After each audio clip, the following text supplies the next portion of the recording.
উত্তর প্রচার যুদ্ধে মুখোমুখি মোদী মমতা। আজ কোচবিহারের দুই প্রান্তে দুই হেভিওয়েট। রাসমেলা ময়দানে জনসভা প্রধানমন্ত্রীর। উত্তরের দুই জেলায় সমাবেশ তৃণমূল নেত্রীর।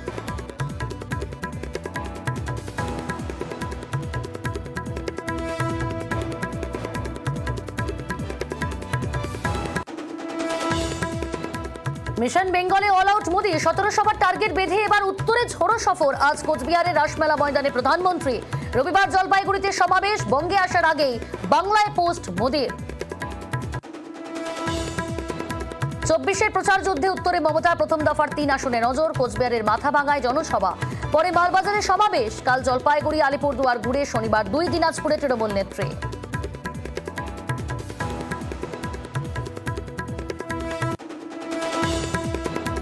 ফের বেপরোয়া দিলীপ ঘোষ। বর্ধমান দুর্গাপুরের পদ্মপ্রার্থীর মুখে আবারও দাদাগিরির কথা। তৃণমূলকে শায়েস্তার হুঁশিয়ারি। নাম না করে কীর্তি আজাদকেও আক্রমণ। বিজেপি নেতাকে পাল্টা তোপ ঘাসফুলে। দাদাগিরি আমি এখনো শুরু করিনি, ওরা টুকটাক করছে। যেদিন একটা ঘা মারবো না, কামারের ঘা দেখেনি, সিধে হয়ে যাবে সব। জানা আছে কাকে কিভাবে শায়েস্তা করতে হয়। ভোটের বাংলায় খুন তৃণমূল কর্মী। নাকাশিপাড়ায় পঞ্চায়েত সদস্যের স্বামীকে এলো পাথারি কোপ। ঘটনাস্থলে মৃত্যু। থানায় বিক্ষোভ পরিবারে। সিপিআইএম এর বিরুদ্ধে সরব ঘাসফুল শিবির। অভিযোগ খারিজ বামেদের। তৃণমূল কর্মী খুনে আটক 2।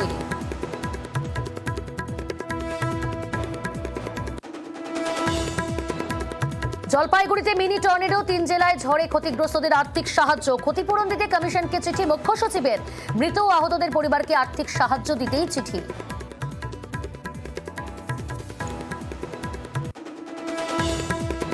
ওয়াটগঞ্জে মহিলা খুনে ধৃত 1। গ্রেপ্তার ওয়াটগঞ্জে নিহত দুর্গা সরকেলের দেওর। নিহত দুর্গার স্বামী খোঁজের পুলিশ। 3 দিন নিখোঁজের পর একাধিক প্লাস্টিকে মেলে দুর্গা সরকেলের দেহাংশ।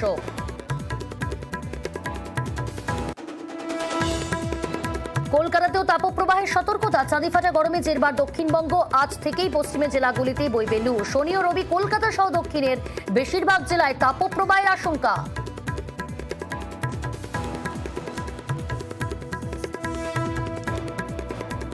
টপ হেডলাইন্স নিবেদন করলো Webskills Academy is committed to build your IT career.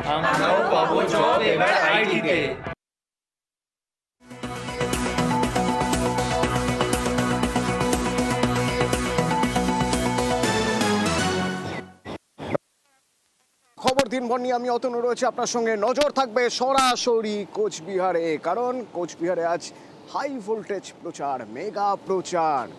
একদিকে কোচবিহারের রাসমেলা প্রাঙ্গণ, সেখানে নরেন্দ্র মোদী। আরেকদিকে মাথা ভাঙায় মমতা বন্দ্যোপাধ্যায়। আমার দুই প্রতিনিধি আমার সঙ্গে রয়েছেন আবির এবং ভেঙ্কটেশ্বর। আবিরের সঙ্গে প্রথমে একবার কথা বলবো। আবির, উত্তরের উত্তর খোঁজার জন্য মমতা বন্দ্যোপাধ্যায় কদিন ধরে উত্তরবঙ্গে রয়েছেন, থাকবেন, এবং উত্তরবঙ্গে এবার যে করেই হোক তৃণমূলের টার্গেট থাকবে বিজেপির হাত থেকে জমি ছিনিয়ে নেওয়া।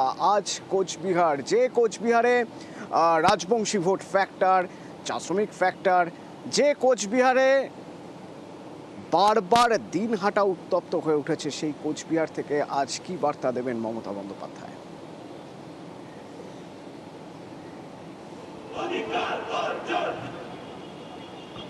দেখো, কোচবিহার থেকে হচ্ছে মালদা দক্ষিণ এই পর্যন্ত যে কতগুলি লোকসভা আসন রয়েছে 2019-এ তৃণমূল কংগ্রেসের প্রতিটা লোকসভা আসনই তাদের ফল অত্যন্ত খারাপ হয়। 2021-এর বিধানসভা নির্বাচনের ক্ষেত্রে তৃণমূল কংগ্রেসের তরফ থেকে একাধিক যে জায়গা সেখানে ফল তারা ঘুরিয়ে দিতে পারে, নিজেদের বিপক্ষে নিয়ে চলে আসতে পারলেও কোচবিহারের মতো যে জায়গা সেখানে বিজেপি ক্রমাগত তৃণমূল কংগ্রেসকে লড়াইয়ের সম্মুখীন করে রেখেছে। এবং অতনু, তুমি যে দিনহাটার প্রসঙ্গের কথা বলছো, একেবারেই তাই। অন্তত এই লোকসভা নির্বাচনের ক্ষেত্রে বারবার দিনহাটার প্রসঙ্গ রাজনৈতিক কারণে বারবার উঠে এসছে। তবে কোচবিহার দখল করার ক্ষেত্রে দুই রাজনৈতিক দলই তাদের সংগঠনের উপর ভরসা ভিত্তিক। দ্বিতীয়ত হচ্ছে কে কতটা রাজবংশীদেরকে কাছের ভাবেন বা করে তুলতে পেরেছেন, সেই আবেগের সামনে দিয়ে তারা নির্বাচনী প্রচারের জায়গা তারা শুরু করে দিয়েছেন, বা বলা যায় সেটাকে প্রচারের ইস্যু করছেন। আজকে বিকেল 3:15 নাগাদ প্রধানমন্ত্রী নরেন্দ্র মোদী তিনি আসবেন সভা করতে মাথাভাঙার মাঠে। ইতিমধ্যে ইতিমধ্যেই মমতা বন্দ্যোপাধ্যায় তিনি সভা করার জন্য উপস্থিত হয়ে গেছেন। কিছুক্ষণের মধ্যে তিনি মঞ্চেও আসবেন। এবং এই যে মাথাভাঙা বিধানসভা কেন্দ্র কোচবিহার লোকসভা কেন্দ্রের মধ্যে, এই বিধানসভা কেন্দ্রের মধ্যে হচ্ছে রাজবংশী ভোটের প্রাদুর্ভাব অন্যতম বেশি, সবচেয়ে বেশি বলতে পারা যায়। এবং এই লোকসভা আসনের মধ্যে 42% রাজবংশী ভোট রয়েছে। তুমি জানো যে বিজেপি নারায়ণী সেনা, রাজবংশীদের জন্য আলাদা কালচারাল একাডেমি বা ভাষার স্বীকৃতির কথা বারবার ধরে বলেছিল, এবং সেক্ষেত্রে দাঁড়িয়ে তৃণমূল কংগ্রেসের বক্তব্য ছিল কোনো প্রতিশ্রুতি পূরণ হয়নি। এমনকি তৃণমূল কংগ্রেসের পাশে দাঁড়িয়ে সেই মন্তব্যে কার্যত সমর্থন জানিয়েছেন বিজেপিরই সাংসদ অনন্ত মহারাজ। ফলে আজকের পরিস্থিতিতে দাঁড়িয়ে মমতা বন্দ্যোপাধ্যায় কার্যত বিজেপিকে আক্রমণ করতে গিয়ে সেই অস্ত্রতে সান দিতে পারেন। এছাড়া কেন্দ্রীয় বঞ্চনার মতো ইস্যুকে তিনি হাতিয়ার করতে পারেন। ফলে কোচবিহারের যে লোকসভা নির্বাচন অন্যতম গুরুত্বপূর্ণ নির্বাচন, সেক্ষেত্রে দাঁড়িয়ে দুই দলের দুই হেভিওয়েট কি বলেন সেদিকেই আজকে প্রত্যেকের নজর থাকবে। এবং যার উপরে উত্তরবঙ্গের রাজকীয় বড় ধন্যবাদ। একবার ভেঙ্কটেশ্বরের সঙ্গে কথা বলি। ভেঙ্কটেশ্বর, আবিরের সঙ্গে কথা প্রসঙ্গে অনন্ত মহারাজ প্রসঙ্গ চলে এলো। আজ প্রধানমন্ত্রী নরেন্দ্র মোদীর সভা, তিনি কোচবিহারের মঞ্চে ওঠার আগে মঞ্চ সাজিয়ে ফেলেছেন। তার কারণ তিনি বাংলায় এক্স হ্যান্ডেলে পোস্ট করেছেন, পোস্ট করে লিখেছেন কোচবিহারে আসছি আমি, জনসভায় দেখা হবে। কিন্তু পাশাপাশি এটাও সত্যি তাকে আসতে হবে একটা অস্বস্তি নিয়ে, কারণ অনন্ত মহারাজ যাকে রাজ্যসভার সাংসদ করেছিল বিজেপি, ভেবেছিল যে রাজবংশী ভোট তাহলে গ্রিপে চলে আসবে। সেই অনন্ত মহারাজ এই প্রধানমন্ত্রী আসার আগের দিন তিনি বলছেন যে কেন্দ্রের সরকার এদের কথা ভাবেনি, রাজবংশীদের কথা ভাবেনি, প্রতিশ্রুতি রক্ষা করেনি। এই অস্বস্তি নিয়েই তো আজ মোদীকে স্টেজে উঠতে হবে। ভেঙ্কটেশ্বর,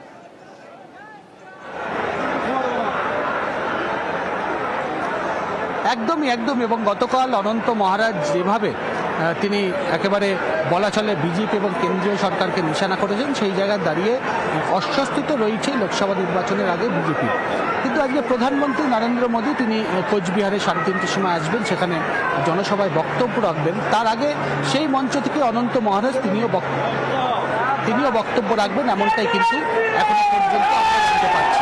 কিন্তু এই উত্তরবঙ্গকে কিন্তু একেবারে পাখির চোখ করেছে গেরুয়া শিবির। তুমি জানো যে 2019-এর যে লোকসভা নির্বাচনের ফলাফল, সেই ফলাফলের নিরিখে একেবারে বিশেষ নজর দেওয়া হচ্ছে উত্তরবঙ্গকে। বিজেপি নেতৃত্ব যেটা মনে করছে যে দক্ষিণবঙ্গের থেকে উত্তরবঙ্গে তাদের ফল ভালো হবে, সেই কারণেই কয়েক মাস আগে থেকেই তারা উত্তরবঙ্গে বিভিন্ন জায়গায় নানান রাজনৈতিক কর্মসূচি, সাংগঠনিক বৈঠক করছে। এবারে তুমি জানো যে প্রধানমন্ত্রী নরেন্দ্র মোদীকে মুখ হিসেবে ব্যবহার করেই তারা কিন্তু গোটা দেশ জুড়ে প্রচার চালাচ্ছেন। সেই জায়গায় দাঁড়িয়ে বাংলায় এর আগে একাধিকবার এসছেন প্রধানমন্ত্রী, সভা করেছেন, সেখানে শাসক দলকে নিশানা করেছেন, সন্দেশকারী প্রসঙ্গ প্রধানমন্ত্রীর মুখে উঠে এসেছে। কিন্তু উত্তরবঙ্গের বঞ্চনা নিয়ে বারবারই গেরুয়া শিবিরের নেতারা তারা অভিযোগ করেন।